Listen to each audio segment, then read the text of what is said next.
Hello, you snacks. Welcome back. My name is Jack. Here's the daily serving of our great ruler, and let's begin with today's stories. I ate out my best friend after she told me she broke up with her boyfriend. It wasn't even true. Yeah, we're starting a bit full on for the first one. In a short summary, we're both 25 and girls. I have had the hots for her since the spring of 2023, and she knows. Last night, she came to my place crying, saying he cheated. We talked, hugged, and she kissed me. 20 minutes later, I was between her legs like a starved woman. All fine and dandy. But this morning, he posts a story with her at a cafe. They never broke up. She was just curious. I feel used. So the friend's clearly an A-grade sociopath. I mean, the brain power to betray your best friend and use them, and also cheat on your boyfriend. Now, there was no worries about this story really, as people were suggesting that you absolutely cut off this friend, and OP was happy to deliver the news that they are walking out of this friendship and telling the boyfriend. See, it turns out he's a very conservative guy, so I don't think he'll be delighted. It breaks my heart, but I wouldn't want a partner that cheats. I mean, really, her faking tears. This wasn't just a, hey, my partner broke up with me, this sucks. By the way, I'm kind of curious. Like, she could have just said that and made a half-assed apology text being like, sorry, turns out we were just having a thing. I'm sorry if I made you feel used, blah, blah, blah. But it still meant a lot to me. It was still very fun, etc. But oh, folks, this story got an update a week later, and there's a reason it relates to the other stories and having these ridiculous revelations. So I decided to meet with the both of them, expecting him to freak out and dump her, but that's far from what happened, because he knew, but not in the way you might expect. She didn't confess. He allowed it from the beginning. This wasn't even a fetish case, something fun. He apparently freaking hates eating out his partner, and his logic was, oh, the gay one can do it for me. Me being the gay one, obviously. I was then proposed to become some sort of throuple, where my only privilege would be to eat her out as many times as I wanted. I couldn't have feelings for her. Now, addressing the, oh, imagine if a man did this,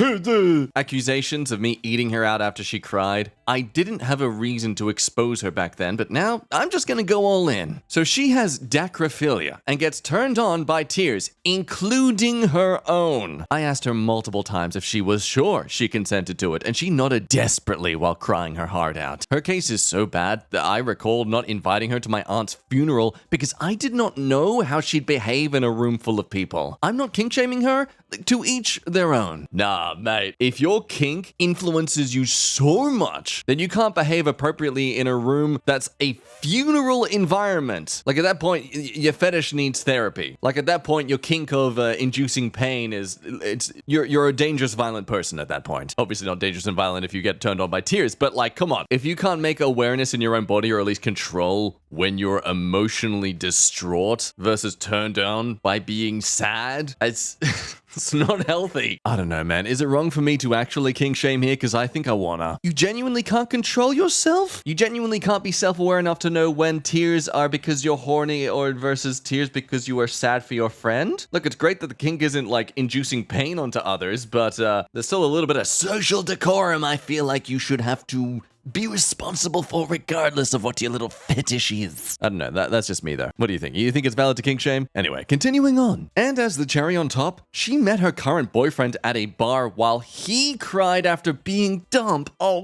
god, they slept together that night. She always told me she liked crybabies, and alas, I ain't one. So I'm currently looking for another city to live in because everything reminds me of her. Never, ever become bitter over another person being awful. That's the lesson for today. I'm sure I speak for all of us when I say, what the frick did we just read? And now for a story that began as far as 2 years back, but was updated still way back in September. But you know, having it all nice and together is really satisfying to see the conclusion of it all. It all began here 2 years ago in r/relationship advice. I, 28 female, has spent the last 5 years believing my former best friend, 29 male, tried to assault me. So the title kind of says it all, and this is a bit to unpack, so sorry if the post is kind of long. The details all seem relevant though, and I'm kind of rambling since a bomb was dropped on me today that I just don't know how to handle, and I need some advice. 5 years ago, when I was 23, I had been working with a company that handled hospitality training and stuff like that. What we did really wasn't important, but at that point, I had been with the company for about 3 years already. Mark had gotten hired around the same time as I had. and we did a lot of training and stuff together. I got put in the same call center group, and all around just became extremely close friends that hung out after work since we lived close to each other and were both unattached. To point out how close we had gotten. Since we were both single, folks in the company and our department always made jokes that we needed to just say screw the company policies and start dating. We always laughed it off because at the end of the day, we both had made it abundantly clear to each other that we only saw each other as friends.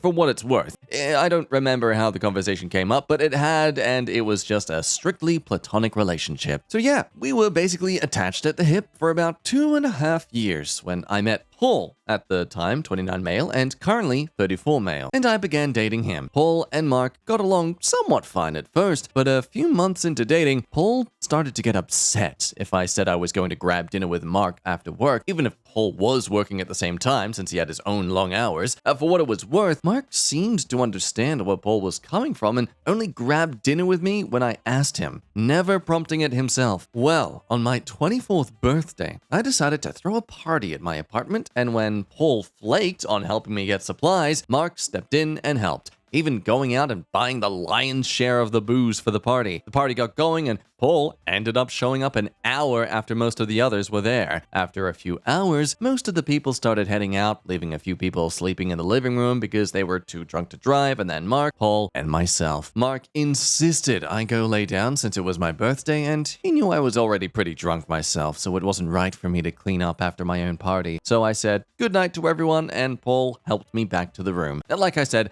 I was pretty drunk, and while I remember the night, I also remember being very off my normal composure. He put me in bed on my side, facing the wall, and then left, and I pretty quickly dozed off. Now, the next thing I remember is loud music blaring in the room and feeling completely bound. I was still inebriated, but as I tried to move around, I could feel I was tied to the bed and could feel someone on top of me. I was laying on my stomach, and there was a hand on the back of my head pushing it into the pillow, so I couldn't see anything, and I could feel someone stumbling to try and pull my pajamas down and shoving his hand up against me. Someone was pounding at the door until I heard a loud crack, and then Mark and Paul's voices arguing. The pressure pulled off my head, and I could see one of them pulling the other way, but in the darkness, I couldn't tell who was doing what, but there was a lot of screaming and crashing. A few minutes later, Paul comes back in the room and unties me from the bed and just holds me, telling me Mark had been trying to assault me. I wanted to file a police report, but Paul convinced me not to since he had gotten there in time and nothing had happened, which I should have taken as a red flag, but I just didn't at the time because I was so relieved that I had been saved. It took a few days off from work. I blocked Mark on all social media, but not before texting, or him texting me trying to tell me that Paul had been the one to attack me and that he was the one that saved me. I didn't believe him because it had been Paul that came in and untied me, though.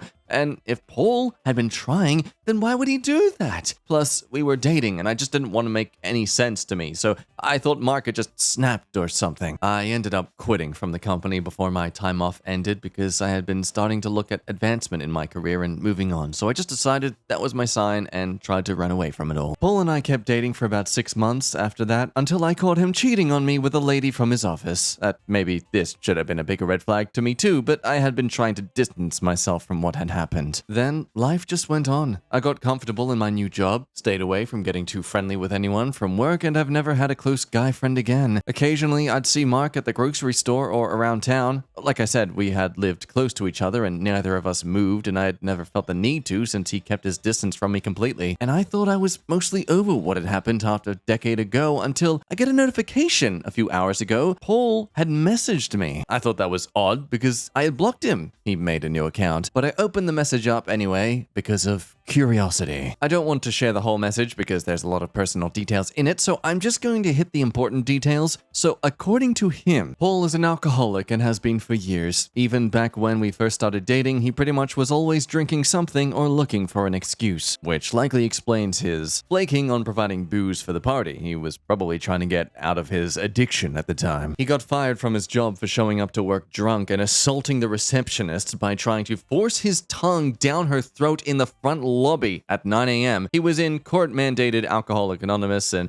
as part of his recovery, he was trying to make amends with anyone he has wronged because of his habit, which finally leads to Mark never tried to do anything to me. It was him. He had been jealous of my friendship with Mark and saw an opportunity to get him out of the picture because of how gullible I was. His words. I'm not going to lie, I threw up after reading the whole thing. He had so much detail behind all of it that I just felt sick to my stomach that he not only remembered everything from how he had secretly put ties on my bed before I even went to sleep once he saw how drunk I was, getting to how he beat the hell out of Mark and threatened to kill him if he went to the cops. I know it's not a healthy reaction, but I've been drinking a bit since all of that message hit my inbox trying to decide what to do. I know I need to call my therapist to talk about all of this, but my mind keeps going back to Mark and how betrayed he must have felt over it all. I even unblocked him on all my social media. He never blocked me, so his profiles popped back up pretty quickly, and I've been trying to decide if I should message him or not. I know logically that Paul should be the one messaging him as a part of his AA stuff, but I'm also pretty sure that Mark did block him since Paul mentioned not being able to find him on social media. But he also might not have remembered Mark's last name either, so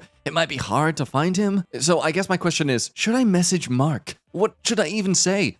Sorry, I didn't believe you when you said you didn't try to assault me? In a short update and edit, a close friend of mine answered her phone and is swinging by to spend the night with me here just so I have a shoulder to cry on because I could just use a good cry right now. I'm going to leave Mark alone for now while I get my thoughts in order, but I'll probably send him a message in a few days once I can talk to my therapist. I did put the wine away. It's not helpful right now, and I don't want to make the wrong decision and message Mark strictly on a somewhat drunk impulse. So it leads to that question. Do you deserve to get some closure with Mark? Sure, you believed the man you were dating, but there were a lot of signs there that just point out your own ignorance to the situation and it's kind of the consequences of your own silly actions for believing him over the friend you have a genuine, deep friendship with. I mean, you knew Mark longer than you knew Paul. The signs were there, surely, that he was clearly a jealous type. But of course, all that kind of stuff is just hindsight, you know. It's easy to make these sort of judgments and calls about OP after everything's happened. It's been 5 years now. Mark may have moved on. But on the other hand, as some comments say, well, yes, you should message him because that has to be an open wound for him that never healed. If he came in to try and stop Paul and ended up the bad guy when he was actually the good guy, is a punch to the gut.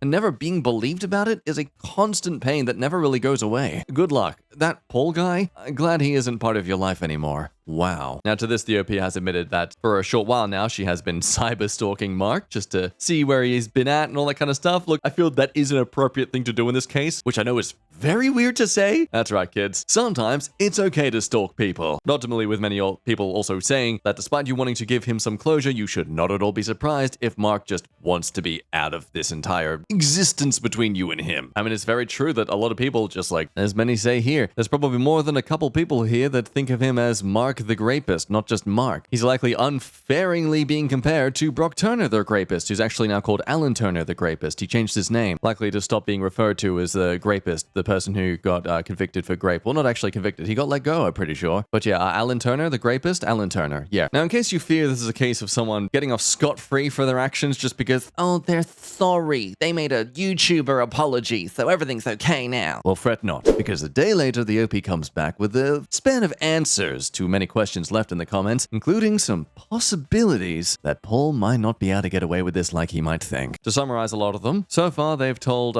3 friends and their therapist about Paul's confession. One of those 3 being the friend that came that night to console her. Either way, I guess those words still actually make sense in this circumstance. Now, she doesn't really clarify in this paragraph, but I'm going to assume those were the people she told about the assault and that it was Mark who did it at the time. So it is possible that the word did spread, but it was not like, you know, she was spreading it to everyone, so to speak. But of course, all those people now know the truth. So fingers crossed they, do their part to actually be like, hey guys, you know that thing 5 years ago? Turns out completely wrong. It's even worse than we thought. Let's all do our bits to, repair that part of the community. Also, OP now looking into the statute of limitations in reporting in her state. And good news, turns out that it possibly hasn't passed. And with Paul being such a good boy, oh look at that, he literally gave her a written confession too. So hooray, bonus! And how the hell she could not have realized he was an alcoholic this entire time over, 2 years, 3 years of a relationship? Now to be fair, they weren't actually living together, and there are plenty of days that she didn't actually see him, which is why I think there's a case of him flaking on the party at the time in terms of supplying booze and stuff. He didn't want her to see him in that state, or at least he was using her as a sort of catalyst for change. I have texted my therapist and I'm waiting for a reply now. I'm hopeful she has some time this afternoon or tomorrow that I can speak with her, but my friend is staying with me until I can speak with her just so I don't have to be alone right now, and I Can't say just how much I appreciate it. And ending this update with a deep thankful to all the support and everyone who is doing their best to give her some solid advice in this situation. So it's 9 days before the OP returns, still in the year of 2022, with some progress and some hopeful revenge against Paul and closure for Mark. How does he take it all? To those of you hoping I would file a police report, I did. I spoke with my therapist at length the Monday following my post, and she was shocked, but extremely helpful in helping me process everything. And she spent some time last that should have been the end of our video appointment looking up the statute of limitation laws in my state. There are none for SMEX crimes. And while she warned me that my report might just be added to a pile of other charges Paul could possibly have against him given that he was assigned a court-mandated AA, all the same, I filed a report with screenshots of his message to me, printed and attached. I'm not sure what to expect from that, and at the end of the day, I hope he has an absolute terrible life if it goes nowhere. Now, as for Mark, my therapist was insistent that I, at the very least, write him something, whether it be a letter to mail him or a message on Facebook. He never reached out to me after I unblocked him, but given what he thought I thought of him, I think it's understandable. She, like many of you, pointed out that while he knew he was innocent, the thought of someone believing him capable of something monstrous like that could have weighed on him for all this time. And even if his reception of my message wasn't ideal, he deserved at least the closure that this new turn of events could provide. I took a few days writing and rewriting a message in Notepad. I didn't want to accidentally hit send before I had the wording right. And each time I sat down to write it, I felt like I came up short, even though the message just got longer and longer. I didn't think just saying, "Oh, guess what I learned? Paul is an absolute psychopath last week. Surprise!" It would have been super appropriate either, but I wanted to find the right balance. So here's the message I ended up sending him. Hi, Mark. So this is a bit out of the blue, and I really don't know how to start this, so I'm just going to put it out there. I'm sorry for not listening to you. Paul messaged me last week and revealed everything, and I'm just sorry. This isn't easy to write, and you deserve so much more than just an apology so long after the fact. There's no excuse for me not giving you the benefit of the doubt other than I let myself be stupidly gaslit by a psychopathic maniac. So this is the message he sent me. It even confesses to an assault on you in the event that you'd like to press charges against him, as I have already filed a police report for what he did to me. If you would like to talk about any of this at all, my inbox is open. If you want to tell me to frick off, well, I guess I understand that too. I'm not sure what I expect really, because this has ripped open a wound I had been trying to heal, and I'm sure this might cause some distress, but I felt you at the very least deserve to know. I know I probably could have said more, but anytime I kept trying to write, I felt like I was just making me excuses. I sent that to him this past Friday, and I'm pretty sure he read it sometime between Friday and Saturday, as the red notification has been there when I checked Facebook again at lunch on Saturday. I had been out with my friend Jenny, who had stayed over with me after I learned the truth, and when I told her I'd messaged Mark,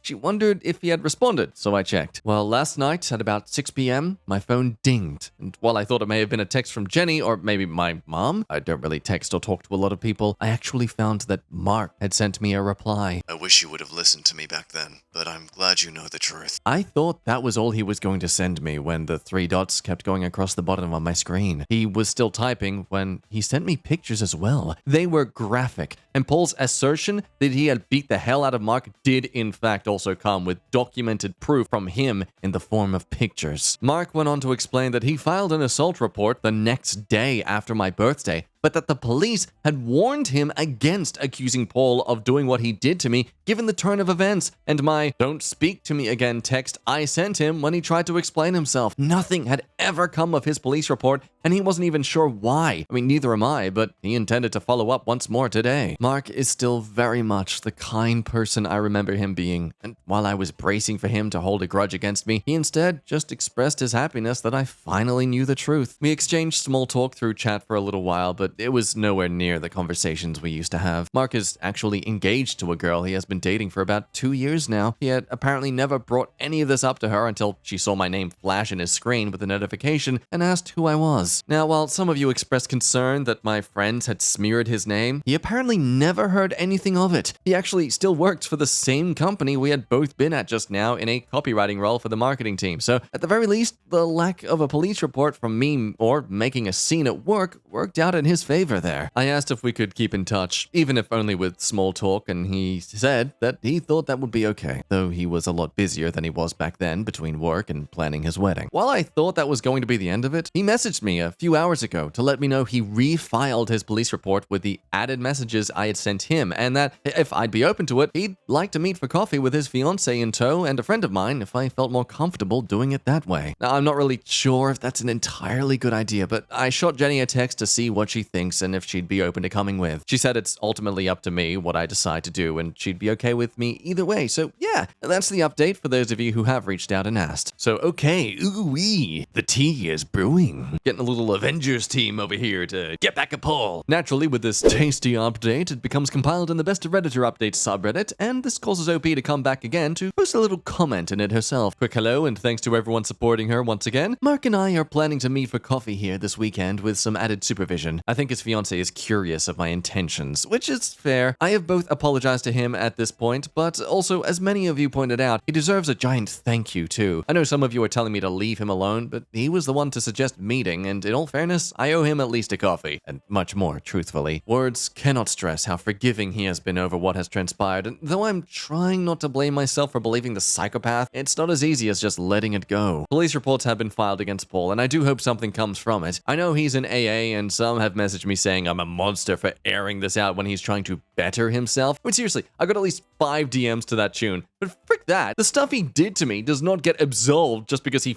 fessed up 5 years after the fact. And that was the last we heard from OP for over an entire year. So all those updates were in a span of mid to late March 2022. It wasn't until September 2023 that OP gives us this beautiful title in an update: my former gaslighting psychopathic boyfriend is going to be behind bars. For anyone who wants more details, my profile has the post logged, and I'm really not trying to reshare and rehash it as I have gotten more than enough of that out of my therapy appointments. The reason I'm posting is primarily out of joy. My attacker, Paul, had a slew of other court dates already when I had filed my case against him, and I had started to lose hope that anything was going to happen since I was reporting an incident from over 5 years ago, but the court system in my state was stupidly overbooked, and I just had to wait for things to take their natural course. Over the last few months, I started to get follow-up calls from an investigator that was apparently going over details of Paul's case. He was already facing some time in prison over a different assault charge. His time in AA had proven not to be effective, even with trying to make amends, and the prosecutor was looking to add my report of assault to an overall criminal case against him. But it would require me to submit either a document to be provided as testimony or to act as an in-person witness. Now, though I had received Paul's message, I hadn't interacted or seen him in person for well over 4 years, and my therapist suggested I might get some closure over testifying against him in court. This finally happened last week. It was hard, and I won't lie, I cried while I was on the stand, but it felt good. The years hadn't been kind to Paul, and while he certainly looked remorseful sitting in the courtroom, I could give 2 fricks about how this was going to affect him. I left after that and found out just this morning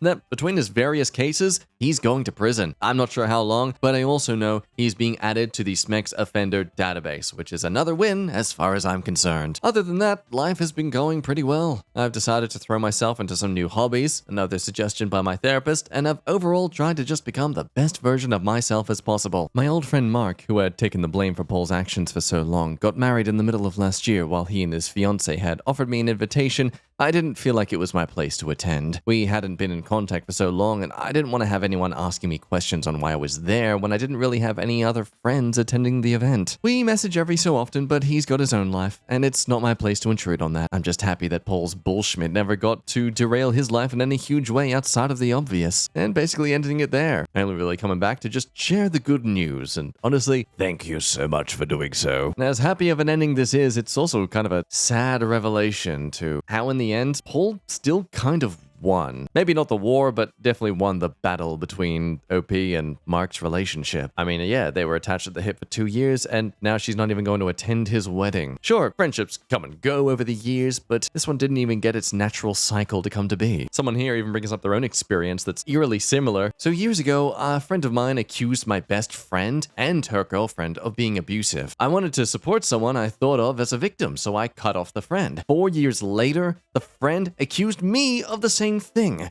so I was cut off by that entire social circle. When that ex-friend accused a third person, whose situation I very intimately knew of the same thing, I knew this was a pattern. I reached out to my former best friend to apologize. She didn't hold any ill will towards me, even still considered me a close friend, but we were both different people with radically different lives. We just weren't compatible anymore. You can't go back to how things were. So with that happy thought, we'll end things there. Isn't that that's just like a lovely thing to reflect on with your own lives. Yeah. Anyway, you be good. Remember to drink your tea and water and coffee or whatever you drink. Drink liquid. And I'll see you next time. Bye-bye.